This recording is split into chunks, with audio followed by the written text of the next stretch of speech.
Hello guys, welcome to anime Telugu world. ఇవాళ మన anime వచ్చేసి వన్ పీస్ లోని వానో కంట్రీ ఆర్క్ లోని యాక్ట్ 3 అయితే ఎక్స్ప్లెయిన్ చేసుకుందాం. వానో కంట్రీ యాక్ట్ 3 అయితే టోటల్ గా కంప్లీట్ చేద్దామని అనుకుంటున్నాను. ప్లీజ్ గాయ్స్, మర్చిపోకుండా అందరూ కూడా నా కష్టానికి ప్రతిఫలంగా ఒక 10K వ్యూస్ రీచ్ చేయాలా చేయండి. స్టోరీలోకి వెళ్ళిపోతే, ప్రీవియస్ ఎపిసోడ్ ఎండింగ్ లో లూఫీ ఇచ్చిన మాస్ స్టేట్మెంట్ తోనే మొదలవుతుంది. ఈ కైడోని నేను ఎలాగైనా ఓడిస్తాను, మీరందరూ కింద ఉన్న యుద్ధాన్ని గెలవండి అని లూఫీ గట్టిగా అరవడం ఒనిగాషిమా కోట అంతటా ఉన్న అబ్జర్వేషన్ హాకీ యూజర్లందరికీ వినిపిస్తుంది. సాంజి మరియు జోరో ఈ మాట వినగానే ముఖంలో నవ్వు తెచ్చుకుంటారు. మన కెప్టెన్ లైన్ లోకి వచ్చేశాడు, ఇక మన పని మనం చూసుకుందాం అన్నట్టు కింగ్ మరియు క్వీన్లపై మరింత కసితో అటాక్ కి రెడీ అవుతారు. మరోవైపు లా మరియు కిడ్ బిగ్ మామ్ తో పోరాడుతున్న వీరు కూడా లూఫీ వాయిస్ విని ఆ ముసలాన్ని లూఫీ చూసుకుంటాడులే, మనం ఫోకస్ ఈమె పైనే అని డిసైడ్ అవుతారు. లూఫీ రీ ఎంట్రీ కోటలో ఉన్న అలయన్స్ సైన్యంలో ఒక కొత్త ఊపుని గెలుస్తామనే నమ్మకాన్ని తెస్తుంది. రూఫ్ టాప్ పై కైడో కోపంతో రగిలిపోతూ లేచి నిలబడతాడు. మొమ్నోస్కే తన 28 ఏళ్ల బాడీలోకి మారినా కూడా లోపల ఉన్న 8 ఏళ్ల పిల్లాడు బయటపడి మళ్లీ కింద పడి ఏడవడం స్టార్ట్ చేస్తాడు. లూఫీ, నేను కైడోని కరిచాను, కానీ నా ఒళ్ళంతా భయంతో వణికిపోతుంది అని ఏడుస్తుంటాడు. అప్పుడు యామాటో మొమ్నోస్కే దగ్గరకు వచ్చి, నువ్వు చాలా గొప్ప పని చేశావు మోమో, కానీ ఇప్పుడు ఇక్కడ ఏడుస్తూ కూర్చోవడానికి టైం లేదు. ఈ ఒనిగాషిమా ద్వీపం మొత్తం క్యాపిటల్ వైపు దూసుకెళ్తుంది, దాన్ని నువ్వు మాత్రమే ఆపగలవు అని చెప్తుంది. లూఫీ కూడా, మోమో, ఈ కైడోని నేను చూసుకుంటాను, నువ్వు యామాటోతో కలిసి కిందకి వెళ్లి ఒనిగాషిమాని ఆపు అని ఆర్డర్ ఇస్తాడు. మొమ్నోస్కే తన బాధ్యతను తెలుసుకుని యామాటోతో కలిసి రూఫ్ టాప్ నుండి కిందకు దూకుతాడు. ఇక ఈ ఎపిసోడ్ కే కాదు, మొత్తం వానో ఆర్కే one of the greatest highlight scene ఇక్కడే వస్తుంది. మొమ్నోస్కే వెళ్లిపోగానే లూఫీ మరియు కైడో ఇద్దరు ఒంటరిగా మిగులుతారు. కైడో తన హ్యూమన్ బీస్ట్ ఫామ్ లోకి మారి తన భారీ క్లబ్ ని సుప్రీం కింగ్ హాకీతో నింపేస్తాడు. లూఫీ కూడా తన బేస్ ఫామ్ లోనే ఉంటూ తన కాలిని పవర్ఫుల్ హాకీతో బ్లాక్ గా మారుస్తాడు. ఇద్దరు ఒకరినొకరు ఢీకొట్టడానికి గాల్లోకి జంప్ చేస్తారు. లూఫీ కాలు కైడో క్లబ్ ఒకదానికొకటి తాక్కుండానే అడ్వాన్స్డ్ హాకీ వల్ల స్పేస్ క్రియేట్ అవుతుంది. మోస్ట్ పవర్ఫుల్ క్లాష్ జరుగుతుంది. ఈ క్లాష్ వల్ల వచ్చిన ప్రెషర్ వేవ్ కి ఒనిగాషిమా పైన ఉన్న నల్లటి మేఘాలు రెండుగా చీలిపోతాయి. ఒకప్పుడు వైట్ బియర్డ్ షాంక్స్ లేదా గోల్డీ రోజర్ వైట్ బియర్డ్ తలపడినప్పుడు ఆకాశం ఎలా బద్దలైందో, సరిగ్గా అలాగే లూఫీ కైడో క్లాష్ కి ఆకాశం రెండు ముక్కలవుతుంది. యామాటో కింద నుండి ఈ సీన్ చూసి ఓడెన్ జర్నల్ లో రాసినట్టే ఆకాశం చీలిపోయింది. లూఫీ నిజంగానే రోజర్ ఓడెన్ల స్థాయికి చేరాడు అని ఆశ్చర్యపోతుంది. ఆకాశం చీలిపోవడం వల్ల ఒక పెద్ద సమస్య వస్తుంది. మేఘాలు వీడిపోవడంతో ఆకాశంలోని పౌర్ణమి చంద్రుడు మళ్లీ పూర్తిగా కనిపిస్తాడు. అంతకు ముందు కోట లోపల జాక్ తో పోరాడుతున్న ఇనువా రాశి, బయట పెరోస్పెరోతో పోరాడుతున్న నికోమాముషి మేఘాలు అడ్డంగా రావడం వల్ల తమ సులాంగ్ పవర్ ను కోల్పోయి నార్మల్ ఫామ్ లోకి వచ్చేసి దెబ్బలు తింటూ ఉంటారు. కానీ ఇప్పుడు ఆకాశం క్లియర్ అవ్వడంతో చంద్రుడి వెలుతురు మళ్లీ వాళ్లపై పడుతుంది. అంతే, ఇద్దరు మింక్ లీడర్లు డబుల్ పవర్ తో మళ్లీ తమ భయంకరమైన సులాంగ్ ఫామ్ లోకి ట్రాన్స్ఫార్మ్ అవుతారు. మళ్లీ పవర్స్ రావడంతో ఇద్దరు లీడర్లు సామ్రాయల పగను తీర్చుకోవడానికి రెడీ అవుతారు. ఇనువా రాశి జాక్ పైకి సింహంలో దూసుకెళ్తాడు. తన కాలికి ఉన్న కత్తిని హాకీతో నింపి జాక్ యొక్క డిఫెన్స్ ని బద్దలు కొడుతూ అతని గుండెల్లోకి దింపేస్తాడు. వానోని జౌని నాశనం చేసిన జాక్ దారుణంగా ఓడిపోయి కింద పడిపోతాడు. నెకోమోమోషి బయట వైపు ఉన్న పెరోస్పెరో క్యాండీ అటాక్స్ ని బద్దలు కొట్టుకుంటూ దూసుకెళ్లి తన పవర్ఫుల్ క్లాతో పెరోస్పెరో ముఖం పచ్చడయ్యేలా కొడతాడు. పెడ్రో చావుకి కారణమైన పెరోస్పెరో కూడా ఇక్కడితో ఖేల్ ఖతం అవుతాడు. ఇద్దరు మేజర్ విలన్లు ఒకే ఎపిసోడ్ లో పడిపోవడంతో అలయన్స్ కి పెద్ద విక్టరీ దక్కుతుంది. ఎపిసోడ్ క్లైమాక్స్ లో మొమోనోస్కే మరియు యామాటో ఒనిగాషిమా ద్వీపం కింద గాల్లో తేలుతూ ఉంటారు. ద్వీపం కింద ఉన్న కైడో యొక్క ఫ్లేమ్ క్లౌడ్స్ బలహీనపడుతుంటాయి, ఎందుకంటే పైన లూఫీ కైడోని దంచేస్తున్నాడు. కైడో వీక్ అయితే ఈ భారీ కొండ లాంటి ద్వీపం నేరుగా ఫ్లవర్ క్యాపిటల్ లోని లక్షలాది మంది ప్రజల మీద పడిపోతుంది. ఎపిసోడ్ స్టార్టింగ్ ఒనిగాషిమా కోట పైకప్పు మీద జరుగుతున్న లూఫీ కైడోల 1-on-1 ఫైట్ తో మొదలవుతుంది. ఆకాశం చీలిపోయిన తర్వాత ఇద్దరిలోనూ ఎనర్జీ లెవెల్స్ పీక్స్ చేరుకుంటాయి. కైడో తన కనాబాతో వేగంగా అటాక్ చేస్తుంటే లూఫీ తన అడ్వాన్స్డ్ కాంకరర్స్ హాకీ పవర్ తో బేస్ ఫామ్ లోనే ఉంటూ దెబ్బలకి కౌంటర్స్ ఇస్తుంటాడు. ఇద్దరి ఆయుధాలు పంచులు గాల్లోనే ఢీకొంటూ పెద్ద పెద్ద పిడుగులు పడుతున్నట్టు లైట్నింగ్ స్పార్క్స్ వస్తుంటాయి. కైడో నవ్వుతూ నువ్వు నిజంగానే నన్ను చాలా కాలం తర్వాత ఎంటర్టైన్ చేస్తున్నావు లూఫీ అని అంటాడు. లూఫీ అంతే కాన్ఫిడెంట్ గా నవ్వుతూ శత్రువుని స్మాష్ చేయడానికి రెడీ అవుతాడు. సీన్ కింద ఆకాశంలో తేలుతున్న మొమ్నోస్కే మరియు యామాటో వైపు షిఫ్ట్ అవుతుంది. ఒనిగాషిమా ద్వీపం వేగంగా ఫ్లవర్ క్యాపిటల్ వైపు దూసుకెళ్తుంది. యామాటో గట్టిగా అరుస్తూ మోమో కైడో పవర్స్ బలహీనపడుతున్నాయి, వాడు క్రియేట్ చేసిన ఫ్లేమ్ క్లౌడ్స్ కరిగిపోతున్నాయి, నువ్వు వెంటనే నీ సొంత ఫ్లేమ్ క్లౌడ్స్ ని జనరేట్ చెయ్యి, ఈ భారీ ద్వీపాన్ని హోల్డ్ చేయాలి అని చెప్తుంది. మొమ్నోస్కే ఒక భారీ పింక్ డ్రాగన్ రూపంలో ఉన్నప్పటికీ ఆ మేఘాలను ఎలా క్రియేట్ చేయాలో తెలియక తల పిచ్చెక్కిపోతుంది. నోరు తెరిచి గాల్లోకి పొగలు కక్కుతుంటాడు. కానీ పవర్ఫుల్ క్లౌడ్స్ రావు. నా వల్ల కావడం లేదు యామాటో, దీన్ని ఎలా చేయాలో నాకు తెలియదు అని ఏడుస్తుంటాడు.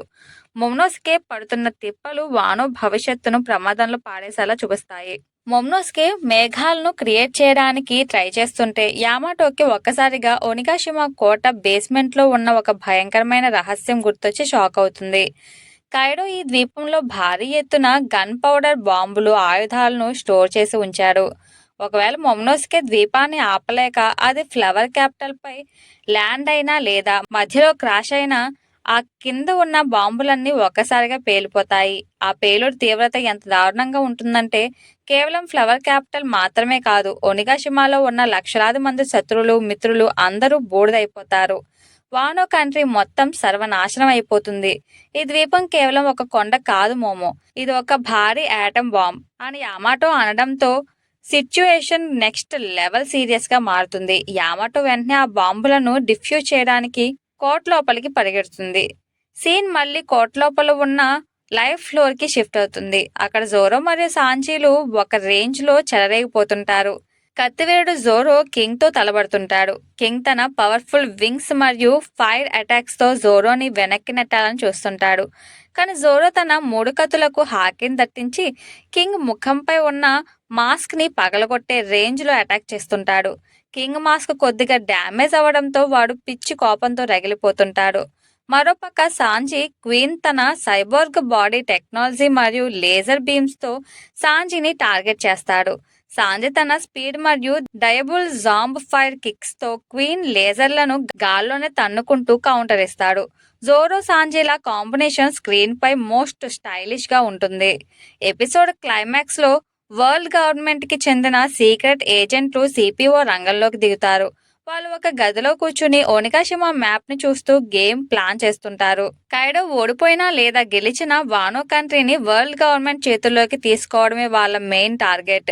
దానికంటే ముఖ్యంగా శతాబ్దాల చరిత్రను చదవగల ఏకైక వ్యక్తి అయిన నికో రాబిన్ ని ఎలాగైనా సజీవంగా కిడ్నాప్ చేయాలని వాళ్ళు ఆర్డర్స్ పాస్ చేసుకుంటారు. రాబిన్ ఉన్న చోటికి సిపిఓ ఏజెంట్లు బయలుదేరడంతో కోర్టులో సరికొత్త సస్పెన్స్ క్రియేట్ అవుతుంది. ఎపిసోడ్ చివరిలో ఆకాశంలో ఒంటరిగా మిగిలిన మొమ్నోస్కే కిందకు చూస్తాడు. ద్వీపం క్రమక్రమంగా ఫ్లవర్ క్యాపిటల్ కి దగ్గరవుతుంది. అక్కడ ప్రజలంతా ఆనందంగా పండుగ జరుపుకుంటూ ఆకాశంలోకి లాంతర్లు వదులుతూ ఉంటారు. వాళ్ళకి పైనుండి మృత్యువు లాంటి ద్వీపం దూసుకొస్తుందని అస్సలు తెలియదు. ప్రజల అమాయకత్వాన్ని వాళ్ళ ఆనందాన్ని చూసిన మొమ్నోస్కే కళ్ళలో నీళ్లు తిరుగుతాయి. నా తండ్రి ప్రాణాలు ఇచ్చి కాపాడిన దేశం ఇది, దీన్ని నా కళ్ళ ముందే నాశనం అవ్వనివ్వను అని గట్టిగా డిసైడ్ అవుతాడు.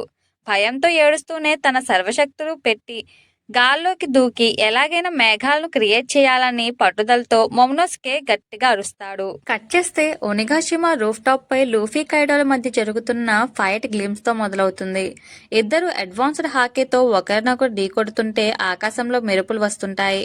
కైడో లూఫీ స్టామినాను చూసి ఆశ్చర్యపోతుంటాడు. లూఫీ నవ్వుతూ నేను నిన్ను ఓడించేంత వరకు అస్సలు అలసిపోను అంటూ కసితో దూకుతాడు. పైన ఫైట్ ఇలా సాగుతుంటే కింద కోటలో అసలైన ట్విస్టులు స్టార్ట్ అవుతాయి.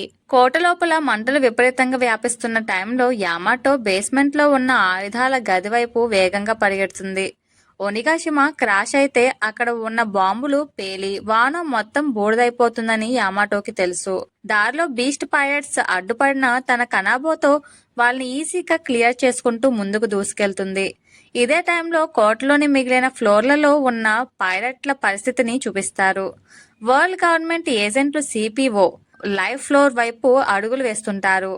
వాళ్ళ మెయిన్ టార్గెట్ నికో రాబిన్ ని పట్టుకోవడం. బ్రూక్ ప్రస్తుతం రాబిన్ ని కాపాడుకుంటూ సురక్షిత ప్రాంతానికి తీసుకెళ్తుంటాడు.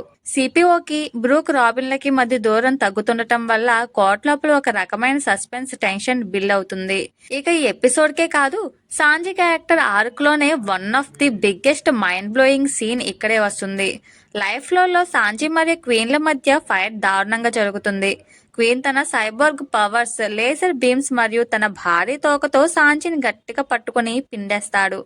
ఆ ప్రెజర్ కి సాంజీ ఎముకలన్నీ విరిగిపోయే శబ్దం వస్తుంది.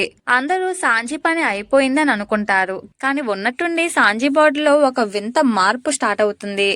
విరిగిపోయిన అతని ఎముకలు, నలిగిపోయిన బాడీ దానంతటా అదే మళ్ళీ నార్మల్ షేప్ లోకి వచ్చేస్తుంది. సాంజీకి అస్సలు నొప్పి తెలియదు. ఇది చూసి క్వీన్ షాక్ అవుతాడు. ఇది గెర్మా 66 వల్ల ఎక్సోస్కెలిటన్ పవర్, నీలో కూడా ఈ వింత పవర్స్ యాక్టివేట్ అయ్యాయా అని అరుస్తాడు. తన బాడీ ఇలా ఇనుములా గట్టిగా మారిపోవడం చూసి సాంజీ తీవ్రమైన మానసిక వేదనకు, మెంటల్ ఎగోని గురవుతాడు. ఎందుకంటే సాంజీకి తన తండ్రి జడ్జ్ మరియు తన ఫ్యామిలీ జర్మా అంటే విపరీతమైన అసహ్యం. వారు తమ పిల్లల్ని ఎమోషన్స్ లేని సైనికులుగా మార్చడానికి చేసిన ఎక్స్పెరిమెంట్స్ నుండి సాంజీ తప్పించుకుని వచ్చాడు. ఇప్పుడు తన బాడీ కూడా తన అన్నదమ్ముల్లాగే ఎమోషన్స్ లేని ఒక రోబోలా, మాన్స్టర్ లా మారిపోతుందేమో అని సాంజీ లోపల భయపడిపోతాడు. నేను నా మనసుని కోల్పోతానా? లూఫీకి ఒక ఎమోషన్స్ లేని మాన్స్టర్ లా మారుతానా అని ఆలోచిస్తూ డిస్ట్రాక్ట్ అవుతాడు. సాంజీ ఒక పక్క షాక్ లో ఉంటే మరో పక్క జోరో మరియు కింగ్ల మధ్య ఫైట్ నెక్స్ట్ లెవెల్ కి వెళ్తుంది. కింగ్ తన మాస్క్ కొద్దిగా పగలడంతో విపరీతమైన కోపంతో ఉంటాడు. తన పవర్ఫుల్ వింగ్స్ మరియు కత్తితో జోరోని కోట గోడల అవతలికి విసిరి కొడుతుంటాడు. జోరో తన 3 కత్తులతో కింగ్ అటాక్స్ ని డిఫెండ్ చేసుకోవడానికి చాలా కష్టపడతాడు. కింగ్ యొక్క నిజమైన రూపం మరియు అతని రేస్ కి సంబంధించిన సీక్రెట్స్ కి ఇక్కడే హింట్స్ స్టార్ట్ అవుతాయి. ఎపిసోడ్ క్లైమాక్స్ లో సాంజీ తన బాడీ గురించి ఆలోచిస్తూ డిస్ట్రాక్ట్ అయ్యి నిలబడి ఉంటాడు. ఇదే ఛాన్స్ అని క్వీన్ తన భారీ కత్తిని తీసుకుని సాంజీ మెడపై బలంగా నరుకుతాడు. ఆ దెబ్బకి అక్కడ ఉన్న వాళ్ళంతా షాక్ అవుతారు. కానీ ట్విస్ట్ ఏంటంటే క్వీన్ కత్తి సాంజీ మెడకి తగలగానే సాంజీ మెడకి ఏమీ కాదు. క్వీన్ పట్టుకున్న కత్తే ముక్కలై కింద పడిపోతుంది. సాంజీ మెడ ఇనుప రాడ్లా గట్టిగా మారిపోతుంది. సాంజీ ఏమాత్రం చలించకుండా సీరియస్ లుక్ ఇస్తూ క్వీన్ వైపు చూస్తాడు. తన బాడీలో వచ్చిన ఈ కొత్త పవర్ ని చూసి సాంజీ కోపంతో, ఆశ్చర్యంతో రగిలిపోతుంటాడు. క్వీన్ కత్తి ముక్కలవ్వడం చూసి లైఫ్ ఫ్లోర్ లో ఉన్న బీస్ట్ పైరట్స్ అందరి మైండ్స్ బ్లాక్ అయిపోతాయి. సాంజీ మాత్రం తన మెడను పట్టుకుని, అసలు నా బాడీకి ఏమవుతుంది? నేను జర్మా వాళ్ళలాగా మనసు లేని రోబోలా మారిపోతున్నానా అని తీవ్రమైన గందరగోళంలో ఉంటాడు. క్వీన్ నవ్వుతూ, ఇక నువ్వు తప్పించుకోలేవు, జర్మా సూట్ వేసుకుని నీ పూర్తి పవర్స్ చూపించు అని రెచ్చగొడతాడు. కానీ సాంజీ ఆ కన్ఫ్యూజన్ లోనే అక్కడి నుండి కాస్త పక్కకి పరిగెడతాడు. క్వీన్ అతని వెనకాలే లేజర్ బీమ్స్ వేస్తూ తరుముతుంటాడు. సీన్ మరో ముఖ్యమైన బ్యాటిల్ ఫీల్డ్ కి షిఫ్ట్ అవుతుంది. అక్కడ కిడ్ మరియు లాలు కలిసి బిగ్ మామ్ తో పోరాడుతుంటారు.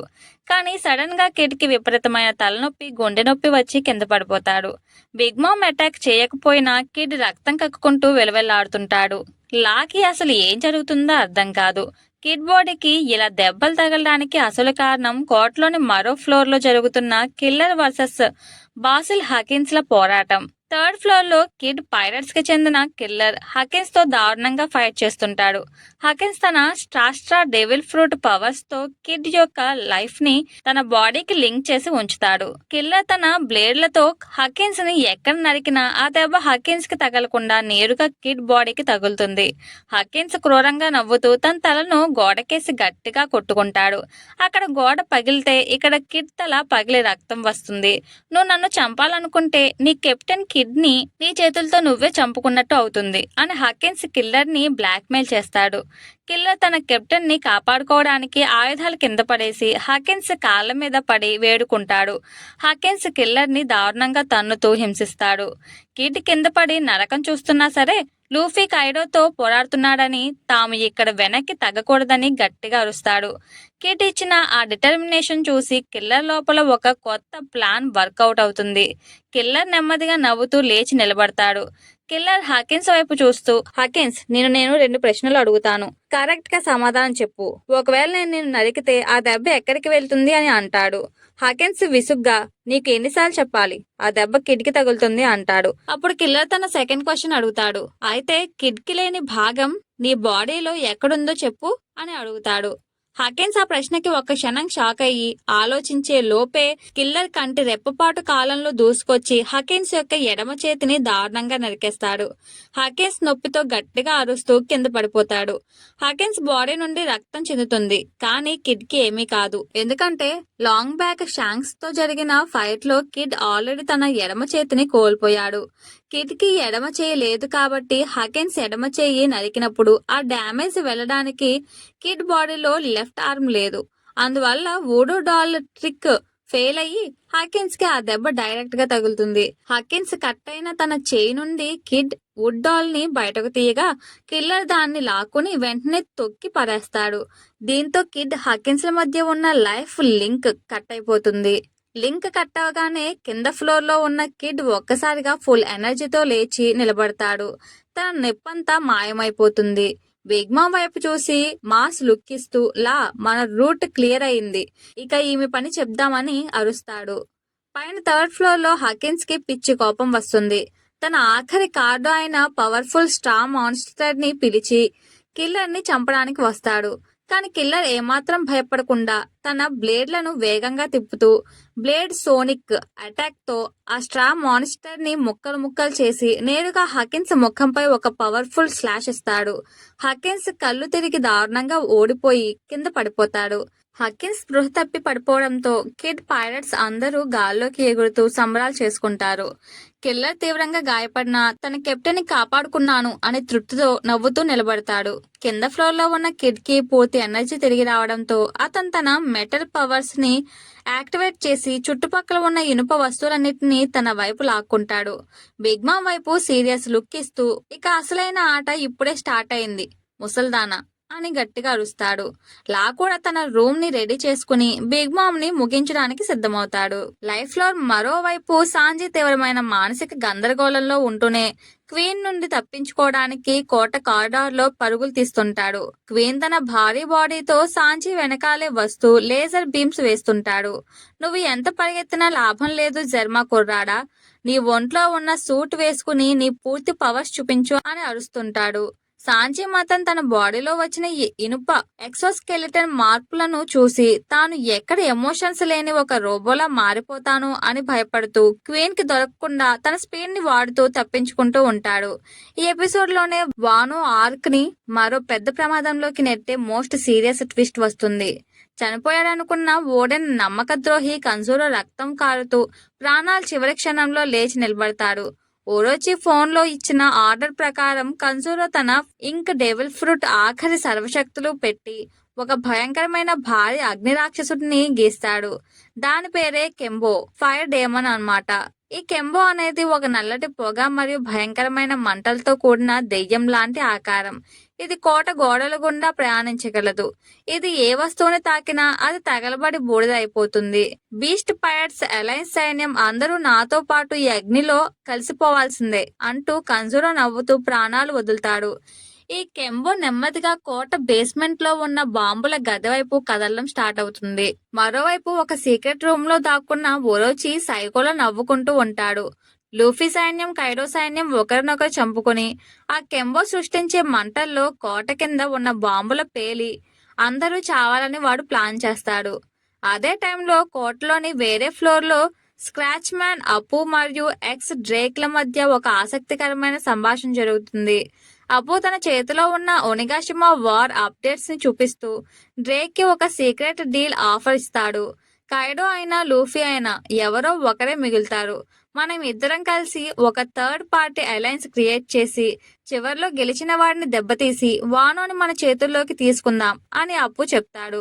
కానీ డ్రేక్ అప్పు నమ్మక ద్రోహి అని తెలిసి ఆ డీల్ ని రిజెక్ట్ చేసి ఫైట్ కి రెడీ అవుతాడు. అదే టైంలో నంబర్స్ కూడా అక్కడ రచ్ చేస్తుంటారు. కోట కారిడార్లలో వేగంగా బాంబుల గది వైపు వెళ్తున్న యామాటోకి పై ఫ్లోర్ల నుండి కిందకి దిగుతున్న ఆ భారీ అగ్ని రాక్షసుడు కెంబో కనిపిస్తాడు. కెంబో వెళ్తున్న రూట్ ని చూసి యామాటో మైండ్ బ్లాక్ అవుతుంది. ఎందుకంటే అది ఖచ్చితంగా తను వెళ్తున్న గన్ పౌడర్ రూమ్ వైపుకు వెళ్తుంది. ఒకవేళ అగ్నిదెయ్యం బాంబుల గదిని తాకితే యామాటో డిఫ్యూజ్ చేసే లోపే మొత్తం ఒనిగాషిమా పేలి ముక్కలైపోతుంది. ఇది కంజూరో చేసిన పనే. ఎలాగైనా ఆ రాక్షసుడు బేస్మెంట్ కి చేరక ముందే నేను అక్కడికి వెళ్ళాలి అని యామాటో మరింత స్పీడ్ గా బాంబుల గది వైపుగా పరిగెట్టడం స్టార్ట్ చేస్తుంది. ఎపిసోడ్ క్లైమాక్స్ లో బ్రూక్ స్పృహ లేకుండా ఉన్న రాబిన్ ని ఎత్తుకుని కోట నుండి బయటపడడానికి చూస్తుంటాడు. సరిగ్గా అదే టైంలో వాళ్ళ వెనుక ఉన్న గోడలు బద్దలవుతూ భయంకరమైన మంటల మధ్య నుండి వైట్ మాస్క్లు వేసుకుని సిపిఓ ఏజెంట్లు మోస్ట్ స్టైలిష్ గా ఎంట్రీ ఇస్తారు. వాళ్ళ స్పీడ్, వాళ్ళ హాకీ పవర్ చూస్తేనే అర్థమవుతుంది వాళ్ళు ఎంత డేంజరో. బ్రూక్ వాళ్ళని చూసి అలర్ట్ అవుతాడు. రాబిన్ ని ఏమాత్రం సేఫ్ గా ఉంచాలన్నా ఆ సిపిఓ ఏజెంట్ల నుండి తప్పించుకోవడం అంత ఈజీ కాదని బ్రూక్ కి అర్థమవుతుంది. మంటలు ఒకవైపు, అగ్ని రాక్షసుడు మరోవైపు, వెంటాడుతున్న సిపిఓ ఇంకోవైపు, ఇలా కోట మొత్తం ఒక పెద్ద మరణ కోపంగా మారిపోతుంది. కట్ చేస్తే సాంజీ క్యారెక్టర్ ఆర్క్ కి సంబంధించిన ఒక most emotional and important scene వస్తుంది. సాంజీ ఒక నిర్మానుషమైన కారిడార్ లోకి వచ్చి ఆగుతాడు. క్వీన్ ఇంకా అతను వెతుకుతూనే ఉంటాడు. సాంజీ తన జర్మా రైడ్ సూట్ డబ్బాను చేతిలోకి తీసుకుని చూస్తాడు. ఈ సూట్ వేసుకుంటే నాకు అపారమైన పవర్స్ వస్తాయి, కానీ దాంతో పాటు నా మానవత్వం, నా ఎమోషన్స్ పోయి మా అన్నదమ్ముళ్లాగే నేను కూడా మనసు లేని కిల్లర్ గా మారిపోతాను అని ఆలోచిస్తాడు. లూఫీకి కావాల్సింది ఒక పవర్ఫుల్ మాన్స్టర్ కాదు, తన స్నేహితుడైన సాంజీ అని డిసైడ్ అవుతాడు. అంతే, ఏమాత్రం ఆలోచించకుండా ఆ రైడ్ సూట్ క్యాప్సూల్ ని నేలకేసి కొట్టి తన కాలితో తొక్కి ముక్కలు ముక్కలు చేసి పారేస్తాడు. జర్మా శాపం నుండి తను పూర్తిగా విముక్తి పొందానని సాంజీ ఇక్కడ ప్రూఫ్ చేస్తాడు. సూట్ పగలగొట్టిన తర్వాత సాంజీ తన డెండన్ బూషి తీసి కోట బయట కింగ్ తో పోరాడుతున్న జోరోకి కాల్ చేస్తాడు. ఈ ఇద్దరి సంభాషణ వన్ పీస్ ఫ్యాన్స్ కి గూస్ బంప్స్ తెప్పిస్తాయి. సాంజీ చాలా సీరియస్ వాయిస్ తో, వినరా ఈడియట్, నేను ఈ ఫైట్ ముగిసిన తర్వాత ఒకవేళ నా మనసు కోల్పోయి ఎమోషన్స్ లేని మాన్స్టర్లా మారితే నువ్వు నన్ను నీ చేతులతో చంపే అని అడుగుతాడు. జోరో అవతల కింగ్ అటాక్స్ ని డిఫెండ్ చేసుకుంటూనే సాంజీ సీరియస్నెస్ ని అర్థం చేసుకుంటాడు. జోరో నవ్వుతూ, సరేరా, నువ్వు చెప్పింది నేను చేస్తాను, కానీ నువ్వు చావకుండా ఉండాలంటే ముందు అక్కడ ఉన్న క్వీన్ ని నరికిపడే అని చెప్తాడు. ఈ కాల్ కట్ అవగానే సాంజీ కళ్ళల్లో కసి పెరిగి తన బాడీ లోపల ఉన్న కొత్త పవర్ ని యాక్టివేట్ చేసి క్వీన్ వైపు దూసుకెళ్తాడు. ఇక ఈ ఎపిసోడ్ కి అల్టిమేట్ హైలైట్ బిగ్ మామ్ తో జరుగుతున్న ఫైట్. కిడ్ మరియు లా ఇద్దరు తీవ్రంగా గాయపడి రక్తం కారుతూ ఉంటారు.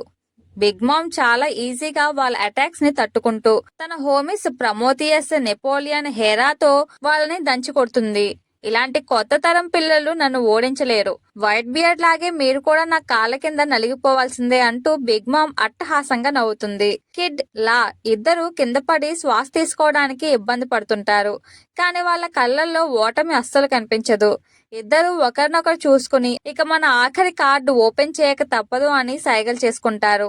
ఇద్దరు తమ డెవిల్ ఫ్రూట్ పవర్స్ ని అవేకన్ చేశారని పీక్స్ హైప్ ఇచ్చే నిజం ఇక్కడే బట్టబయలవుతుంది. అవేకనింగ్ పవర్ కి విపరీతమైన స్టామినా కావాలి కాబట్టి దీన్ని ఆఖరి ఆయుధంగా దాచారు. లా తన డెవిల్ ఫ్రూట్ పవర్స్ తో ఒక సరికొత్త రూమ్ ని క్రియేట్ చేస్తాడు. దాని పేరు కే రూమ్. తను నార్మల్ గా క్రియేట్ చేసే రూమ్ లా కాకుండా ఈ రూమ్ ని తన కత్తి చుట్టూ బ్లేడ్ లా చుట్టేస్తాడు. అంతే వేగంతో దూసుకెళ్లి ఆ కత్తిని బిగ్ మామ్ మెడగుండా లోపలికి దింపేస్తాడు. కత్తి లోపలికి వెళ్ళినా బయట ఎలాంటి గాయం కాదు, కానీ లా అనస్థీషియా షాక్ విల్లే అని గట్టిగా అరిచేసరికి బిగ్ మామ్ బాడీ లోపల ఉన్న ఆర్గాన్స్ అన్ని షాక్ కి గురై ఆమె నోటి నుండి, ముక్కు నుండి రక్తం కారుతుంది. బిగ్ మామ్ హిస్టరీలోనే ఇలాంటి ఇంటర్నల్ డ్యామేజ్ ని ఎప్పుడూ చూడలేదు. లా ఇచ్చిన దెబ్బకి బిగ్ మామ్ నొప్పితో కింద పడిపోతుంది. లీస్ట్ గ్యాప్ కూడా ఇవ్వకుండా కిడ్ తన అవేకనింగ్ పవర్ ని యాక్టివేట్ చేస్తాడు. కిడ్ తన డెవిల్ ఫ్రూట్ పవర్ అసైన్ ని వాడతాడు. దీని ద్వారా తను ఏ వస్తువునైనా లేదా మనిషినైనా ఒక పవర్ఫుల్ అయస్కాంతంలా మార్చగలడు. కిడ్ బిగ్ మామ్ బాడీని మోస్ట్ పవర్ఫుల్ మ్యాగ్నెట్ గా మారుస్తాడు. చుట్టుపక్కల ఉన్న వందలాది టన్నుల ఇనుప దిమ్మెలు, బిల్డింగ్ ముక్కలు అన్ని దూసుకొచ్చి బిగ్ మామ్ బాడీకి అతుక్కుపోతాయి. ఆ తర్వాత కిడ్ ఆ ఇనుప ముక్కలన్నిటినీ కలిపి ఒక రాక్షస ఎద్దులాగా డిజైన్ చేసి దాంతో బిగ్ మామ్ ని గాల్లోనే దారుణంగా గుద్ది పారేస్తాడు. ఆ భారీ మెటల్ ఎద్దు అటాక్ కి ఆ ఫ్లోర్ మొత్తం బద్దలైపోతుంది. పొగలు కమ్ముకుంటాయి. కిడ్, లా ఇద్దరు నమ్మసఖ్యం కాని రేంజ్ లో అలసిపోయి మోకాళ్ళ కింద నిలబడి ఊపిరి పీల్చుకుంటూ ఉంటారు. సాధించాం, ముసల్దానికి గట్టి దెబ్బ పడింది అని వాళ్ళు అనుకుంటారు. కానీ క్లైమాక్స్ లో ఆ పొగల మధ్య నుండి బిగ్ మామ్ భయంకరమైన కోపంతో కళ్ళు ఎర్రగా మార్చుకుని మళ్ళీ లేచి నిలబడుతుంది. తన లైఫ్ లో ఎప్పుడు ఇంత దెబ్బ తినకపోవడంతో ఆమె పిచ్చిదానిలా మారిపోతుంది. మిమ్మల్ని ముక్కలు ముక్కలు చేసి చంపేస్తా అన్నట్టుగా బిగ్ మామ్ ఇచ్చే ఆ భయంకరమైన డేమన్ లుక్ తో కిడ్ లాలా return match combination next level కి చేరుతుంది. సాంజీ కళ్ళల్లో నిప్పులు కనిపిస్తుంటాయి. తన స్పీడ్ ని విపరీతంగా పెంచి గాల్లోకి లేచి క్వీన్ ముఖంపై back to back powerful fire kick ఇస్తాడు. నేను జర్మాని కాదు, నేను స్ట్రా హ్యాట్ పైరట్స్ వంటవాడిని అని అరుస్తూ క్వీన్ సైబర్గ్ బాడీ దద్దరిల్లేలా కొడతాడు. సాంజీ కౌంటర్ అటాక్ తో లైఫ్ ఫ్లోర్ మొత్తం షాక్ అవుతుంది. సీన్ కోర్ట్ లోపల ఉన్న వేరే రూమ్ కి షిఫ్ట్ అవుతుంది. అక్కడ స్క్రాచ్ మ్యాన్ అపు మరియు ఎక్స్ట్రేక్ల మధ్య ఫైట్ దారుణంగా జరుగుతుంటుంది. అపు కింద ఉన్న నెంబర్స్ ని వాడుకుంటూ డ్రేక్ ని ఇబ్బంది పెడుతుంటాడు. సరిగ్గా అదే టైంలో ఆ గది గోడలను బద్దలు కొట్టుకుంటూ యామాటో బాంబుల గది వైపు పరిగెత్తుకుంటూ వస్తుంది. యామాటోని చూడగానే అపు మళ్ళీ తన నక్క బుద్ధిని వాడి, యామాటో నువ్వు కూడా కైడోకి శత్రువే కదా, మన ముగ్గురం కలిసి ఒక కొత్త అలయన్స్ పెట్టుకుందాం అని ఆఫర్ ఇస్తాడు. కానీ యామాటో నాకు మీతో మాట్లాడే టైం లేదు, కింద వానోని సర్వనాశనం చేసే బాంబులు ఉన్నాయి, వాటిని ఆపాలి అంటూ వాళ్ళని దాటుకుని ముందుకు దూసుకెళ్తుంది. యామాటో వెనుక నెంబర్స్ లో ఒకడైన ఫూగా ఆమెకి ఫ్రెండ్ కాబట్టి ఆమెకి సహాయం చేయడానికి వెళ్తాడు. ఇక ఈ ఎపిసోడ్ కి most terrific part Big Mom reentry. గత ఎపిసోడ్ లో లా మరియు కిడ్ ఇచ్చిన అవేకనింగ్ అటాక్స్ కి బిగ్ మామ్ బాగా గాయపడుతుంది. కానీ ఆమె ఒక యోంకో అని ఇక్కడ ప్రూవ్ చేస్తుంది. బిగ్ మామ్ క్రూరంగా నవ్వుతూ లేచి నిలబడుతుంది. చుట్టుపక్కల ఉన్న తన సొంత బీస్ట్ పైరట్స్ సైన్యం యొక్క ప్రాణాలను తన డెవిల్ ఫ్రూట్ పవర్స్ తో లాగేసుకుంటుంది. అంతటితో ఆగకుండా తన సొంత లైఫ్ స్పాన్ నుండి 1 సంవత్సరాన్ని తనే తినేస్తుంది. దీనివల్ల ఆమె బాడీ సైజ్ డబుల్ అవుతుంది. గాయాలన్నీ మాయమైపోయి కండలు పెరిగి ఒక కొండలాంటి రాక్షసులా మారిపోతుంది. ఆమె నుండి వచ్చే హాకీ పవర్ కి కిడ్ లాలా గుండెలు జారిపోతాయి. భారీ సైజ్ లోకి మారిన బిగ్ మామ్ తన హోమీస్ ని నెపోలియన్, ప్రమోథియస్, హేరా కలిపి ఒక మోస్ట్ పవర్ఫుల్ వెపన్ గా మారతారు. కిడ్ లా ఇద్దరు ఆల్రెడీ తమ అవేకనింగ్ పవర్స్ వాడటం వల్ల విపరీతంగా అలసిపోయి ఉంటారు. మోకాళ్ళ మీద నిలబడి రక్తం కక్కుంటూ ఉంటారు. బిగ్ మామ్ వాళ్ళిద్దరి వైపు చూసి నవ్వుతూ, సరే పిల్లలారా, మీ ఆఖరి కోరిక ఏంటో చెప్పుకోండి, మీరు నా సీటును యోంకో స్థానాన్ని లాక్కోవాలి అనుకుంటున్నారా, రండి, మీలో ఎంత సత్తా ఉందో చూస్తా అని సవాల్ విసురుతుంది. కిడ్ మరియు లా ఇద్దరు ముఖాల్లో తీవ్రమైన అలసట ఉన్న కళ్ళల్లో మాత్రం లూఫీ కోసం ఈమెని ఇక్కడే ఆపాలనే కసి క్లియర్ గా కనిపిస్తుంది. ఇద్దరు మళ్ళీ తమ ఆయుధాలను గట్టిగా పట్టుకుని బిగ్ మామ్ పైకి దూకడానికి సిద్ధమవుతారు. ఎపిసోడ్ స్టార్టింగ్ లోనే ఓనిగాషిమా కోర్టులో జరుగుతున్న ఘోరమైన అరాచకాన్ని చూపిస్తారు. కంజురో తన చివరి ఊపిరితో సృష్టించిన మంటల రాక్షసుడు కజెన్బో కోట గోడలను తగలబెడుతూ విచ్చలవిడిగా దూసుకెళ్తుంటాడు. ఈ కజెన్బో అనేది కేవలం సాధారణ నిప్పు కాదు, కురోజుమి వంశం యొక్క పగ ద్వేషాలన్నమాట. దారిలో ఉన్న బీస్ట్ పైరట్స్ సామురాయ్ సైనికులు అందరూ మంటల్లో చిక్కుకుని అల్లాడిపోతుంటారు. మరోవైపు ఒరోచి ఒక సురక్షితమైన గదిలో కూర్చుని ఈ విధ్వంసాన్ని చూస్తూ ఆనందిస్తూ ఉంటారు. కైడో సైన్యం, లూఫీ సైన్యం అందరూ ఈ మంటల్లో కాలి బూడిదవ్వాలి. కురోజుమి వంశానికి జరిగిన అవమానానికి ఇదే సరైన తీర్పు అని గట్టిగా నవ్వుకుంటూ వికృతంగా సంబరపడతాడు. కజెన్బో నేరుగా ఓనిగాషిమా బేస్మెంట్ లో ఉన్న ఆయుధాల వెపన్స్ రిపోర్ట్ వైపు దూసుకెళ్తుంది. అక్కడ వేల సంఖ్యలో పేలుడు పదార్థాలు ఉన్నాయి. కజెన్బో గనుక ఆ ఆయుధాలను తాకితే మొత్తం ఓనిగాషిమా దీవి గాలిలోనే ముక్కలైపోతుంది. ఈ విషయాన్ని ముందే గ్రహించిన యామాటో ఆయుధాల గది కాపాడడానికి బేస్మెంట్ వైపు వేగంగా పరిగెడుతుంది. దారిలో రాతి తలుపులు, పెద్ద పెద్ద అడ్డంకులు ఉంటాయి. అప్పుడే అక్కడ ఫూగా అనే నెంబర్ సభ్యుడు గుర్రం రూపంలో ఉండే రాక్షసుడు ప్రత్యక్షమవుతాడు. ఫూగా యామాటోకి స్నేహితుడు కావడంతో యామాటోకి దారి సులువు చేయడానికి తన రాక్షస బలంతో గోడలను, తలుపులను బద్దలు కొడుతూ ముందడుగు వేస్తాడు. యామాటో అతని వెనకాలే ఆయుధాల గది దగ్గరికి వెళ్తుంది. ఇక్కడ సీన్ రాబిన్ మరియు బ్రూక్ వైపు మారుతుంది. వరల్డ్ గవర్నమెంట్ కి చెందిన ప్రాణాంతక సీక్రెట్ ఏజెంట్స్ సిపిఓ రాబిన్ ని సజీవంగా పట్టుకోవడానికి వారిని వెంటాడుతుంది. బ్రూక్ రాబిన్ ని ఎత్తుకుని వేగంగా పారిపోతుంటాడు. పరిగెత్తే క్రమంలో వారు ఫూగా తల మీదకు జుట్టు మీదకు ల్యాండ్ అవుతాడు. అదే సమయంలో కజెన్బో మంటలు ఆ ప్రాంతానికి చేరుకుంటాయి. కానీ సిపిఓ ఏజెంట్లు ఎంత శక్తివంతులంటే ఆ భయంకరమైన కజెన్బో నిప్పుల గుండా కూడా ఎటువంటి గాయాలు లేకుండా ప్రశాంతంగా దాటుకుంటూ వచ్చేస్తారు. ఇది వారి వద్ద ఉన్న రుకో షికి మరియు హాకీ నైపుణ్యాన్ని స్పష్టం చేస్తుంది. మరోవైపు మార్కో గాయపడిన ఈజోని ఎత్తుకుని కూలిపోతున్న కోట 2వ అంతస్తుకు చేరుతాడు. ఈజో అక్కడ ఉన్న కినిమోన్ అండ్ మిగతా వాళ్ళని కాపాడడానికి సిద్ధమవుతాడు. సిపిఓ ఏజెంట్లు రాబిన్ ని చేస్ చేస్తుండగా దారిలో స్క్రాచ్ మ్యాన్ అప్పు మరియు ఎక్స్డ్రేక్ వారికి ఎదురవుతారు. అప్పు చాలా చాకచక్యంగా తన డెండెన్ బూషి కెమెరాతో సిపిఓ ఫోటోలు తీస్తాడు. వరల్డ్ గవర్నమెంట్ ఏజెంట్లు ఒనిగాషిమా యుద్ధంలో సీక్రెట్ గా వేలు పెడుతున్నారు అనే వార్తను బిగ్ న్యూస్ మోర్గాన్స్ కి అమ్మి భారీగా డబ్బు సంపాదించవచ్చని అప్పు ప్లాన్ చేస్తాడు. కానీ సిపిఓ ఏజెంట్స్ గ్వెర్నికా ఒక్క క్షణం కూడా ఆలోచించకుండా తమ సీక్రెట్ బయటకు రాకుండా ఉండటానికి అప్పుపై తీవ్రమైన దాడి చేస్తాడు. అప్పు తేరుకునే లోపే డ్రేక్ కూడా అక్కడే ఉన్నందున వారిద్దరిని అంతం చేయడానికి సిపిఓ దాడికి దిగుతుంది. దీంతో అప్పు ఎక్స్డ్రేక్ కలిసి సిపిఓ ఏజెంట్లతో పోరాడడానికి తప్పని పరిస్థితి ఏర్పడుతుంది. మళ్లీ సీన్ ఒరోచి ఉన్న గదికి మారుతుంది. మంటలు కోటను కమ్మేస్తూ ఉంటాయి.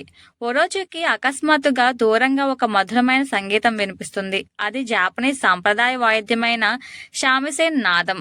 ఆ సంగీతాన్ని వినగానే ఒరోచి గుండె ఆగిపోయినంత పని అవుతుంది. ఎందుకంటే ఆ సంగీతం అతనికి తను అమితంగా ప్రేమించిన చనిపోయిందనుకున్న కొమురాసాకిని గుర్తు చేస్తుంది. సంగీతాన్ని అనుసరిస్తూ ఒరోచి పక్క గదిలోకి వెళ్తాడు. అక్కడ నిజంగానే కొమురాసాకి కూర్చుని ప్రశాంతంగా షామిసేన్ వాయిస్తూ కనిపిస్తుంది. ఆమెను చూసి ఒరోచి షాక్ తో మాట రాక భ్రమలో ఉన్నానా లేక నిజమా అని భీసుకుపోతాడు. ఎపిసోడ్ క్లైమాక్స్ లో most awaited fight Zoro versus king ని చూపిస్తారు. ఒనిగాషిమా కోట పైకప్పు మీద వీరిద్దరి మధ్య పోరు అత్యంత భయంకరంగా జరుగుతుంది. కింగ్ తన లునేరియన్ జాతి శక్తితో వీపుపై మంటలు మండుతున్నప్పుడు ఎటువంటి దాడికైనా చెక్కు చెదరకుండా ఉంటాడు. జోరో ఎంత ప్రయత్నించినా కింగ్ శరీరాన్ని గాయపరచలేకపోతాడు. కింగ్ విసిరే అగ్ని దాడులకు జోరో కత్తులు కూడా చేతిలోంచి ఎగిరిపడతాయి. సరిగ్గా అదే సమయంలో కింద కోటలో హియోరి వాయిస్తున్న షామిసేన్ సంగీతం జోరో ఉన్న చోటుకు కూడా వినిపిస్తుంది.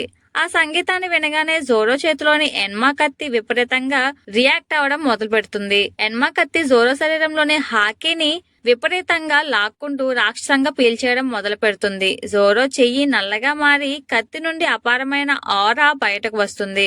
అదే సమయంలో కింగ్ అసలు దయాదాక్షిణ్యాలు లేకుండా జోరోపై విరుచుకుపడతాడు. కింగ్ తన ప్రాచీన డెవిల్ ఫ్రూట్ రూపంలో పక్షిలా మారి తన ముక్కును వెనక్కి లాగి ఒక రబ్బర్ బ్యాండ్ లాగా వదిలి జోరోపై ఇంపీరియల్ డీప్ ప్రైడ్ స్టేక్ అనే భయంకరమైన దాడి చేస్తాడు. ఆ దాడి దెబ్బకి కొండరాయి కూడా తునాతునకలైపోతుంది. జోరో ఎలాగోలా కింగ్ దాడి నుండి తప్పించుకుని తన మిగిలిన కత్తులతో కింగ్ పై ఎదురు దాడి చేస్తాడు. కింగ్ ముఖం మీద ఛాతీ మీద కత్తితో బలంగా నరుకుతాడు. కానీ ఆశ్చర్యకరంగా కింగ్ ఒంటిపై చిన్న గీత కూడా పడదు. జోరో షాక్ అవుతాడు. నేను నా పూర్తి శక్తితో దాడి చేసినా వీడికి రక్తం కూడా రావడం లేదేంటి, వీడి వెన్నుపై మండుతున్న ఈ నిప్పు వెనుక ఉన్న రహస్యం ఏంటి అని ఆలోచనలో పడతాడు. అప్పుడు కింగ్ నవ్వుతూ, నన్ను ఓడించడం నీ వల్ల కాదు, అసలు నా జాతి ఏంటో నా శక్తి ఏంటో నీకు తెలియదు అని అంటాడు. కింగ్ లునేరియన్ అనే ఒక పురాతన అంతరించిపోయిన ప్రత్యేక రాక్షస జాతికి చెందినవాడు. ఈ జాతి ప్రజలు భయంకరమైన నిప్పును నియంత్రించగలరు మరియు ఎలాంటి దాడులనైనా తట్టుకునే అజేయమైన శరీరాన్ని కలిగి ఉంటారు. సీన్ ఒనిగాషిమా బేస్మెంట్ వైపు మారుతుంది. కంజూరో సృష్టించిన రాక్షస మంటల ఆకారం కన్జెన్బో కోటలోని ప్రతి అంతస్తును తగలబెడుతూ బేస్మెంట్ లో ఉన్న ఆయుధాల గది వైపు వేగంగా దూసుకొస్తుంది. యామాటో మరియు నెంబర్స్ సభ్యుడైన ఫూగా ఆయుధాల గదికి కాపలాగా ఉన్న పెద్ద రాతి తలుపులను బద్దలు కొట్టుకుని లోపలికి ప్రవేశిస్తారు. బేస్మెంట్ లో వేల సంఖ్యలో ఉన్న పేలుడు పదార్థాలు, బాంబులు, గన్ పౌడర్ బ్యారెల్స్ ని చూసి యామాటో ఆందోళన పడుతుంది.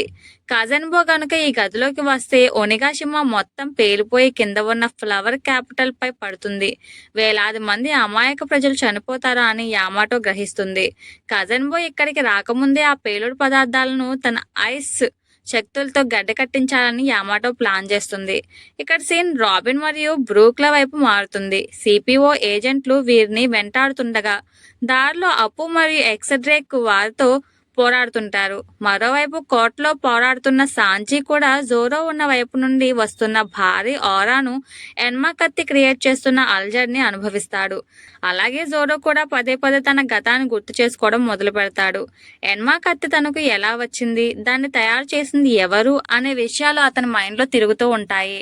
జోరో చిన్నతనంలో తన గ్రామమైన షిమెట్సుకి విలేజ్ లో జరిగిన సంఘటనను గుర్తు చేసుకుంటాడు. జోరో చిన్నప్పుడు ఊరి బయట ఒక ముసలాయన కూర్చుని కత్తులు తయారు చేస్తూ ఉండేవాడు. అతను ఊరి పిల్లలకు సునాచి అనే సామురాయ్ పదాన్ని నేర్పించేవాడు. అతనే షిమెట్సుకి కొజాబురో.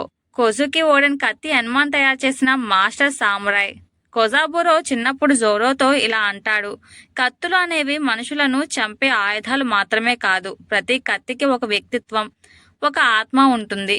బలహీనుడైన యజమాని చేతిలో ఉంటే కత్తి తిరగబడుతుంది. కత్తిని భయపడి లోబర్చుకోవడానికి ప్రయత్నించకూడదు. దాన్ని నీ సంపూర్ణ శక్తితో లొంగ తీసుకోవాలి. ఈ జ్ఞాపకం రాగానే జోరోకి ఒక పెద్ద నిజం తెలుస్తుంది. ఎన్మా దుర్మార్గులైన కత్తి కాదు, అది తన యజమాని యొక్క పూర్తి శక్తిని బయటకు తీయడానికి పరీక్షిస్తుంది. ఓడెన్ ఈ కత్తిని సులువుగా వాడాడంటే అతని దగ్గర అపారమైన హాకీ ఉండేది అని జోరో గ్రహిస్తాడు. జోరో ఇక ఎన్మా కత్తిని కంట్రోల్ చేయడం ఆపేస్తాడు. ఎన్మా ఎంత హాకీని పీల్చుకోవాలనుకుంటే అంత హాకీని స్వేచ్ఛగా వదిలేస్తాడు. వెంటనే జోరో శరీరం నుండి అతని 3 కత్తుల నుండి ఆకుపచ్చ రంగు కాంతులతో కూడిన భయంకరమైన ఆరా బయటకు వస్తుంది. అది సాధారణ హాకీ కాదు, అది అడ్వాన్స్డ్ కాంక్రర్స్ హాకీ అన్నమాట. జోరో చుట్టూ ఉన్న బీస్ట్ పైరట్ సైనికుల ఆరా దెబ్బకి స్పృహ తప్పి కింద పడిపోతారు. జోరో కళ్ళలో రౌద్రం కనిపిస్తుంది. కింగ్ వైపు చూస్తూ, నన్ను క్షమించు ఫ్రెండ్, నేను నీతో ఆడటం పూర్తయింది. నా కెప్టెన్ లూఫీని పైరట్ కింగ్ చేయడానికి, నేను ప్రపంచంలోనే అత్యుత్తమ కత్తివీరుడిగా మారడానికి నన్ను ఎవరూ ఆపలేరు అని ప్రతిజ్ఞ చేస్తాడు. ఎపిసోడ్ ప్రారంభంలోనే ఒనిగాషిమా కోట పైకప్పు మీద జోరో తనలోని అడ్వాన్స్డ్ కాంకరర్స్ హాకీని పూర్తిగా అన్లాక్ చేసిన క్షణాన్ని చూపిస్తారు. చుట్టూ ఉన్న కైడో సైనికులు జోరో దగ్గర ఉన్న భయంకరమైన ఆరాని తట్టుకోలేక నోటి వెంట నొరగలు వచ్చి స్పృహ తప్పి కింద పడిపోతారు. ఇది చూసి కింగ్ క్షణం పాటు ఆశ్చర్యపోతాడు. ఈ కుర్రాడికి కాంకరర్స్ హాకీ ఉందా, అదీ కాకుండా దాన్ని కత్తుల్లోకి ప్రవహింపచేస్తున్నాడా అని మనసులో అనుకుంటాడు. కింగ్ జోరోని ప్రశ్నిస్తూ, నువ్వు నిజంగానే రాజుల లక్షణాలు ఉన్న విజేతగా మారాలనుకుంటున్నావా అని అడుగుతాడు. దానికి జోరో, నా కెప్టెన్ మరియు నా స్నేహితుడికి ఇచ్చిన మాట కోసం నేను ఏ స్థాయికైనా వెళ్తాను అని గంభీరంగా సమాధానమిస్తాడు. మరోవైపు కోర్టులో కుమరాసాకి షామీసేన్ సంగీతాన్ని కొనసాగిస్తుండగా ఓరోచి ఆమె అందానికి, ఆ సంగీతానికి మైమరిచిపోయి కుమరాసాకి అట్రాక్ట్ అయిపోతాడు. మళ్లీ సీన్ రూఫ్ టాప్ కి మారుతుంది. జోరో పూర్తి స్థాయి అడ్వాన్స్డ్ కాంక్రస్ హాకీతో కింగ్ వైపు అడుగులు వేస్తాడు. అతని కత్తుల నుండి ఆకుపచ్చ రంగు జ్వాలలు, నల్లటి మెరుపులు వస్తూ ఉంటాయి. కింగ్ జోరో మార్పును చూసి మరింత తీవ్రంగా దాడి చేయడానికి సిద్ధమవుతాడు. జోరో చాలా కాన్ఫిడెంట్ గా కింగ్ వైపు చూస్తూ, నాకు నా లక్ష్యం తెలుసు, నా కెప్టెన్ లూఫీ నన్ను పైరట్ కింగ్ క్రూలో ప్రపంచంలోనే నెంబర్ 1 గ్రేటెస్ట్ స్వార్డ్స్ మ్యాన్ గా చూడాలనుకుంటున్నాడు. ఈ కత్తి నన్ను ఎంతగా పరీక్షించినా, నా ప్రాణాలు పోయినా సరే నేను వెనక్కి తగ్గేదే లేదు. జోరో ప్రతిజ్ఞతో మరియు కింగ్ పై తిరుగులేని ఆఖరి పోరాటానికి సిద్ధమవుతారు జోరో. కట్ చేస్తే ఎపిసోడ్ ప్రారంభంలోనే ఒనిగాషిమా కోర్టులోని ప్రెజర్ హాల్లో జరుగుతున్న సాంజీ వర్సెస్ క్వీన్ పోరాటాన్ని చూపిస్తారు. సాంజీ తీవ్రమైన మానసిక వేదనలో ఉంటాడు. తను ఒక సాధారణ మనిషిగానే మిగిలిపోతాడా, లేక తన తండ్రి జడ్జ్ కోరుకున్నట్లు హృదయం లేని జెర్మా 66 మాన్స్టర్ గా మారిపోతాడా అనే భయం అతనిని వెంటాడుతుంది. అప్పుడే అక్కడ ఉన్న ఓమే అనే అమ్మాయి లేచి నిలబడటానికి ప్రయత్నిస్తుంది.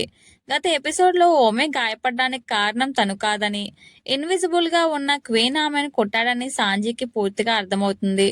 నేను నా మనస్సాక్షిని, నా హృదయాన్ని కోల్పోలేదు, నేను నా స్నేహితుల కోసం పోరాడే మనిషినే అని సాంజీకి స్పష్టత వచ్చి తన ఆత్మవిశ్వాసాన్ని తిరిగి పొందుతాడు. క్వీన్ తన బ్రాకియోసారస్ రాక్షస రూపంలో సాంజీని ఏడిపిస్తూ ఉంటాడు. క్వీన్ తన సైన్స్ నైపుణ్యంతో సాంజీ సిస్టర్ అండ్ బ్రదర్స్ వాడే జెర్మా 66 టెక్నాలజీ శక్తుల గురించి తన శరీరంలోకి కాపీ చేశానని గర్వంగా చెప్తాడు. క్వీన్ వరుసగా సాంజీ జెర్మా సోదరుల దాడులను ఉపయోగిస్తాడు. ఇచీజీ పవర్, కళ్ళ నుండి శక్తివంతమైన లేజర్ కిరణాలు వదులుతాడు. స్పార్కింగ్ వాల్కరియా అన్నమాట. నిజీ పవర్, విద్యుత్ దాడులు ప్రయోగిస్తాడు. హెన్రీ బ్లేజర్ అన్నమాట. యోజీ పవర్, తన చేతులను స్ప్రింగ్స్ లాగా పొడిగించి సాంజీని పట్టుకోవడానికి చూస్తాడు.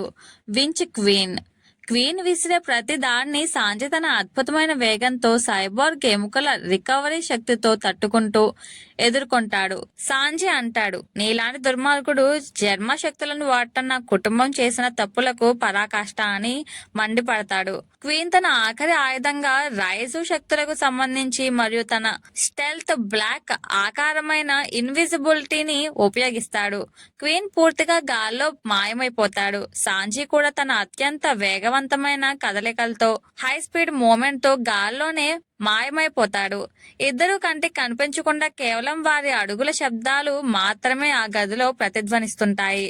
క్వీన్ గాల్లో మాయమై ఉండి కూడా కింద గాయపడి ఉన్న ఓమెను చూసి, ఈ పిల్ల నా మాట వినలేదు, నన్ను నిరాకరించింది అని మళ్ళీ ఆమెను చంపడానికి ఆమె వైపు అడుగులు వేస్తాడు.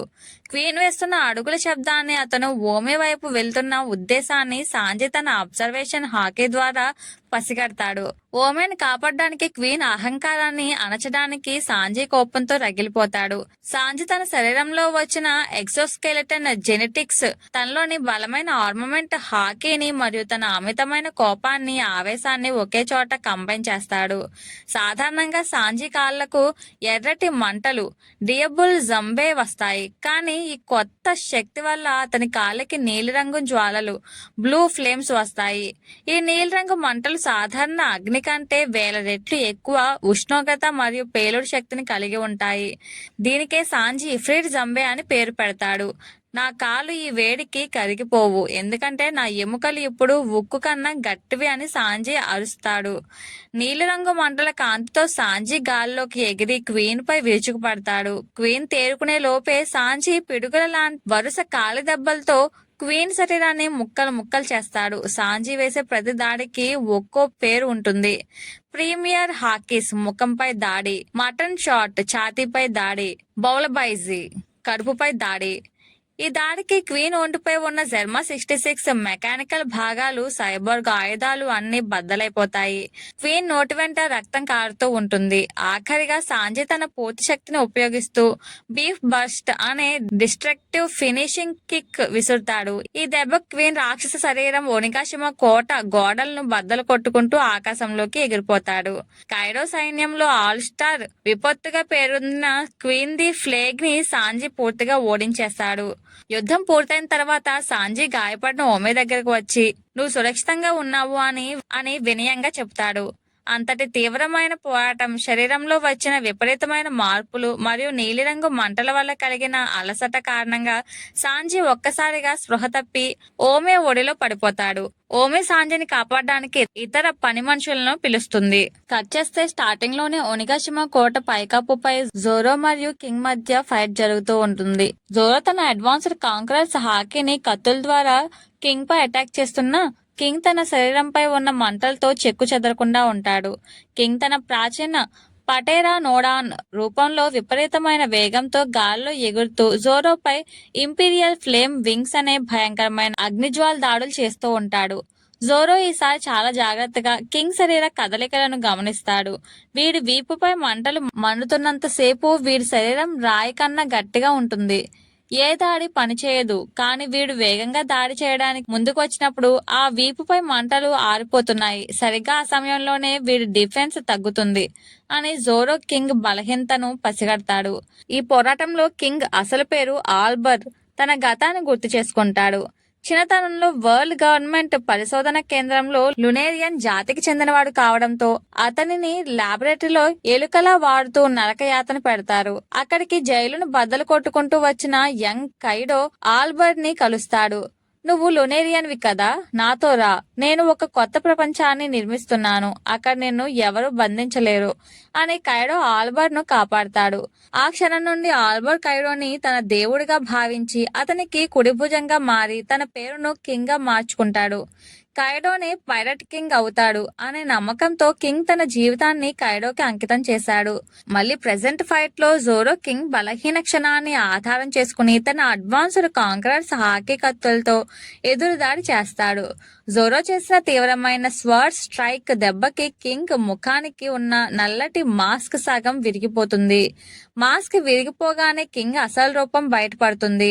అందమైన తెల్లటి జుట్టు, గోధుమ రంగు చర్మం మరియు వెనుక నల్లటి రెక్కలు. కింగ్ అసలు రూపం చూసి అక్కడ ఉన్న కైడో సైనికులు ఈ రూపం, ఇతను ప్రభుత్వం మిలియన్ల కొద్ది బెర్రీలు ప్రకటించిన లునేరియన్ జాతికి చెందినవాడా అని ఆశ్చర్యపోతారు. తమ రహస్యం బయటపడిందనే కోపంతో కింగ్ తన సొంత సైనికులని అగ్నిజ్వాలలతో తగలబెట్టేస్తాడు. తన మాస్క్ విరిగిపోవడంతో కింగ్ తీవ్ర ఆగ్రహానికి గురవుతాడు. జోరోని ఎలాగైనా బూడిద చేయాలని తన ఆఖరి మరియు అత్యంత తీవ్రమైన దాడికి సిద్ధమవుతాడు. కింగ్ తన శరీరంలోని ఫైర్ పవర్ ఏకం చేసి ఒక భారీ ప్రాణాంతకమైన ఫైర్ డ్రాగన్ రూపంలో extra large imperial flame dragon ని సృష్టిస్తాడు. ఆ మంటల వేడి లావా కన్నా ప్రమాదకరంగా ఒనిగాషిమా ఆకాశాన్ని కమ్మేస్తుంది. మరోవైపు జోరో కూడా తన 3 కత్తులను వాడో ఇచిమోన్జి, సంకిటెత్సు మరియు ఎన్మా గట్టిగా పట్టుకుని తనలోని కాంకర్స్ హాకీ మరియు సామురై స్పిరిట్ ను హై లెవెల్ కి తీసుకువెళ్తాడు. అతని కత్తుల నుండి ఆకుపచ్చ రంగు డ్రాగన్ ఓరా బయటకు వస్తుంది. జోరో ఆకాశంలోకి ఎగిరి కింగ్ విసిరిన భయంకరమైన ఫైర్ డ్రాగన్ కి నేరుగా ఎదురెళ్తాడు. జోరో తన new king of hell 3 sword style 103 మెరిషియస్ డ్రాగన్ డామినేషన్ ని ఉపయోగిస్తాడు. అద్భుతమైన విజువల్స్ అండ్ యానిమేషన్ మధ్య జోరో కత్తుల దెబ్బ కింగ్ సృష్టించిన భారీ అగ్ని రాక్షసుడిని 2 ముక్కలుగా నరికేస్తాడు. ఆ వేగంతోనే జోరో కింగ్ ఒంటిపై ఉన్న భారీ కత్తిని విరగ్గొట్టి కింగ్ ఛాతీ భాగం నుండి కుడి రెక్క వరకు చాలా తీవ్రంగా నరికేస్తాడు. ఆ భయంకరమైన దెబ్బకి కింగ్ ఒంటి నుండి రక్తం చిమ్ముతుంది. అతను తన శక్తిని కోల్పోయి ఒనిగాషిమా దీవి నుండి కిందకు పడిపోతాడు.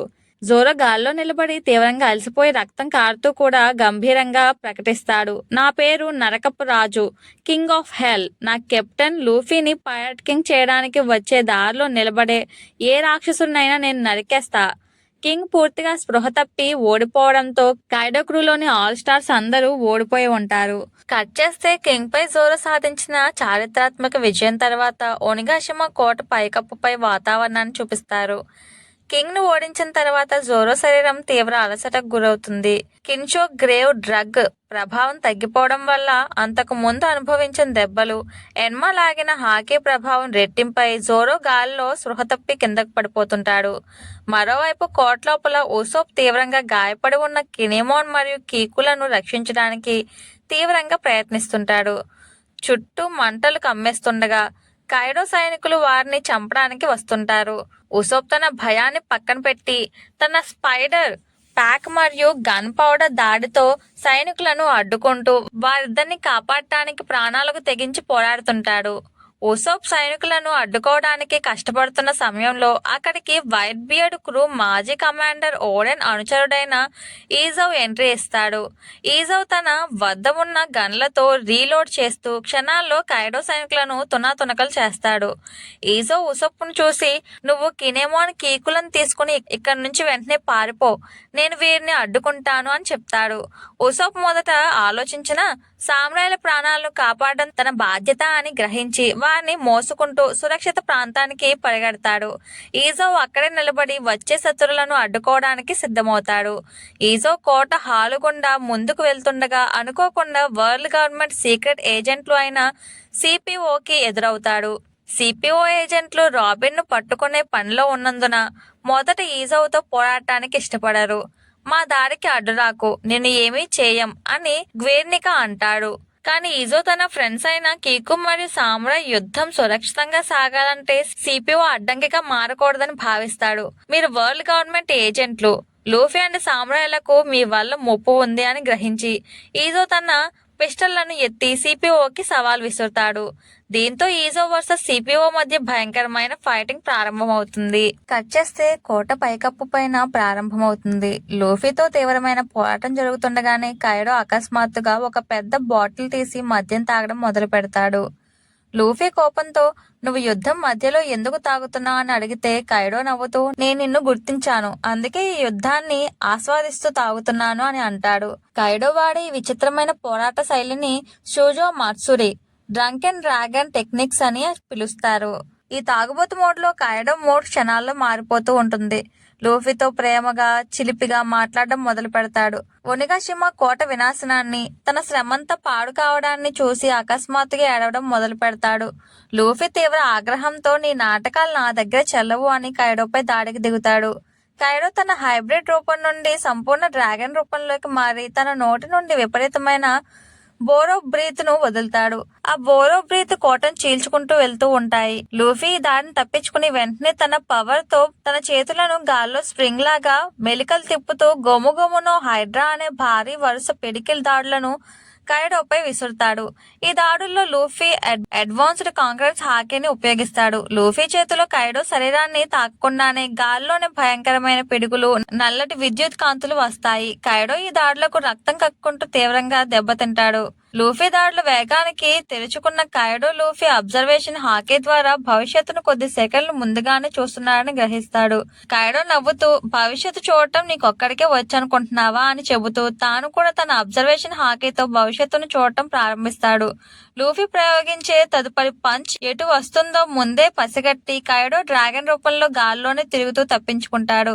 వెంటనే కైడో క్షణాల్లో తన హైబ్రిడ్ ఫామ్ లోకి మారి కాంగ్రెస్ హాకీ నింపిన తన కనాబో క్లబ్ తో లూఫీపై అత్యంత భయంకరమైన కౌంటర్ దాడి చేస్తాడు. ఆ దెబ్బ తీవ్రతకు లూఫీ కోట పైకప్పురాలను బద్దలు కొడుతూ పడిపోతాడు. సీన్ కోట లోపల భాగానికి మారుతుంది. కింగ్ పై విజయం సాధించిన తర్వాత జోరో శరీరం తీవ్రమైన గాయాలు, అలసట వల్ల కదలలేని పరిస్థితిలో నేలపై పడిపోతాడు. అక్కడ ఒక అత్యంత భయంకరమైన మరియు మిస్టరీ సీన్ జరుగుతుంది. జోరో కళ్ళు తెరిచి చూసేసరికి అతనికి ఎదురుగా ఒక నల్లటి దుస్తులు ధరించిన అస్థిపంజరం, చేతిలో పెద్ద గొడ్డలి పట్టుకుని నిలబడి ఉంటుంది. అదే ది గ్రిమ్ రీపర్ లేదా యమధర్మరాజు అన్నమాట. ఆ మృత్యుదేవుడు జోరోపై దాడి చేయడానికి తన గొడ్డల్ని పైకి లేపుతాడు. జోరో కదలలేక కేవలం షాక్ తో దాన్ని చూస్తూ ఉండిపోతాడు. సీన్ మేరీ జోయస్ లోని 5 ఎల్డర్స్ వద్దకు మారుతుంది. వారు వానో తీరంలో జునేషా ప్రవేశించిందనే వార్త విని తీవ్రంగా చర్చిస్తుంటారు. వారు అత్యంత సంచలనాత్మకమైన రహస్యాన్ని బయటపెడతారు. ప్రపంచ ప్రభుత్వానికి శతాబ్దాలుగా దొరకకుండా తిరుగుతున్న ఒక లెజెండరీ డెవిల్ ఫ్రూట్ గురించి మాట్లాడుకుంటారు. ఆ ఫ్రూట్ వందల సంవత్సరాలుగా అవేకనింగ్ అవ్వలేదని చెప్తారు. చరిత్ర నుండి ఆ ఫ్రూట్ అసలు పేరును శాశ్వతంగా చెరిపేయడం కోసమే వరల్డ్ గవర్నమెంట్ దానికి ఒక నకిలీ పేరు గోము నోమి ఇచ్చిందని స్పష్టం చేస్తారు. వానో సముద్రం తీరంలో మబ్బుల మధ్య జునేషా కళ్ళు వెలుగుతూ కనిపించే విజువల్ తో ఈ రహస్య సంభాషణ ముగుస్తుంది. సీన్ మళ్లీ రూఫ్ టాప్ కు మారుతుంది. కైడో ప్రయోగించిన కనోబో దాడి నుండి లూఫీ కోలుకుని మళ్లీ లేచి నిలబడతాడు. ఇద్దరి ముఖాల్లోనూ రక్తం, తీవ్రమైన అలసట కనిపిస్తున్నా యుద్ధం పట్ల వారికున్న ఆవేశం తగ్గదు.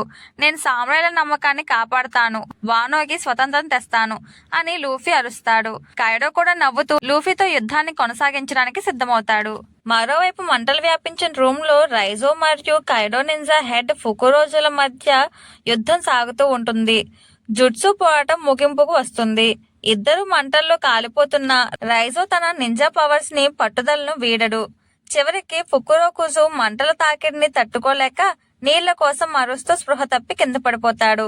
రైజో తీవ్ర గాయాలతోనే తన శత్రువులపై విజయం సాధించి కొజుకి క్లాన్ పట్ల తనకున్న విశ్వాసాన్ని చూపిస్తాడు. ఒనిగాషిమా బేస్మెంట్ ఆయుధాల వెపన్స్ డిపోట్ లో విపరీతమైన ఆందోళన నెలకొంటుంది. కంజూరో సృష్టించిన మంటల రాక్షసుడు కొజెన్బో ఆయుధాల గది ఉన్న భారీ బాంబుల వైపు దూసుకెళ్తాడు. బాంబులు పేలితే ఒనిగాషిమా మొత్తం ధ్వంసమవుతుందని గ్రహించిన యామాటో తన డెవిల్ ఫ్రూట్ ఎబిలిటీని ఉపయోగించి బాంబుల చుట్టూ మందపాటి మంచు గోడను నిర్మిస్తుంది. కజెన్బో వేడికి మంచు కరుగుతున్నప్పటికీ యామాటో తన సర్వశక్తులు పెట్టి కజెన్బోను గడ్డకట్టించే ప్రయత్నం చేస్తూ కోటను కాపాడుతుంది. సీన్ ప్రధాన యుద్ధరంగమైన లైఫ్ ఫ్లోర్ కు మారుతుంది. అక్కడ ట్రఫల్గర్ లా మరియు ఉస్తాస్ కిడ్లు యోంక్ బిగ్ మామ్ ని ఆపడానికి చాలా ట్రై చేస్తూ ఉంటారు. బిగ్ మామ్ తన సొంత ఆయుష్ను ఉపయోగించి మరి రాక్షస రూపాన్ని దాల్చుతుంది. ఆమె తన హోమిస్ ప్రమోతియస్ నెపోలియన్ హెరాని ఏకం చేసి ప్రయోగించే మదర్స్ విజిట్ కానన్ 3000 లేగస్ ఆఫ్ మెజరియా అనే అగ్ని విద్యుత్ రాక్షసుని సృష్టిస్తుంది. బిగ్ మామ్ ప్రయోగించే దాడులకు కిడ్ లా తీవ్రంగా దెబ్బతిని రక్తం కారుతూ నేలపై పడిపోతారు. బిగ్ మామ్ సైనికులు వారు ఓడిపోయారని సంబరాలు చేసుకుంటారు. బిగ్ మామ్ కిడ్ మరియు లాలను నిర్లక్ష్యం చేస్తూ లూఫీ ఉన్న రూఫ్ టాప్ వైపు వెళ్ళడానికి అడుగులు వేస్తుంది. ఆశ్చర్యకరంగా కిడ్ లా ఇద్దరు మళ్లీ లేచి నిలబడతారు. లా తన ఓపో నోమి అవేకనింగ్ కే రూమ్ ఉపయోగించి తన కత్తిని బిగ్ మామ్ బాడీలోకి పొడిచి షాక్ వేవ్ దాడి చేస్తాడు. దీనివల్ల బిగ్ మామ్ లోపల అవయవాలు బద్దలవుతాయి. వెంటనే కిడ్ తన జికి నోమి అవేకనింగ్ తో బిగ్ మామ్ కు అయస్కాంత గుణాలు వచ్చేలాగా తన ఇనుప రాక్షస ఫిరంగి డామ్నడ్ పంక్ ఎలక్ట్రో మ్యాగ్నెటిక్ క్యానన్ తో బిగ్ మామ్ పై వినాశకరమైన లేజర్ దాడి విసురుతాడు. బిగ్ మామ్ రక్తం కారుతూ ఉంటుంది. కిడ్ మరియు లాలా అద్భుతమైన కంబ్యాక్ దాడితో బిగ్ మామ్ తీవ్రంగా దెబ్బతింటుంది. మేము చచ్చినా సరే నిన్ను పైకి వెళ్ళనివ్వం అని లా అండ్ కిడ్ అరుస్తారు. మరోవైపు కోర్టులోని మిగిలిన భాగాల్లో మంటలు తీవ్రమవుతాయి. లూఫీ కైడోల పోరు క్లైమాక్స్ దిశగా మారుతుంటాయి. కిడ్ మరియు లాలా అద్భుతమైన కంబ్యాక్ దాడితో బిగ్ మామ్ తీవ్రంగా దెబ్బతింటుంది.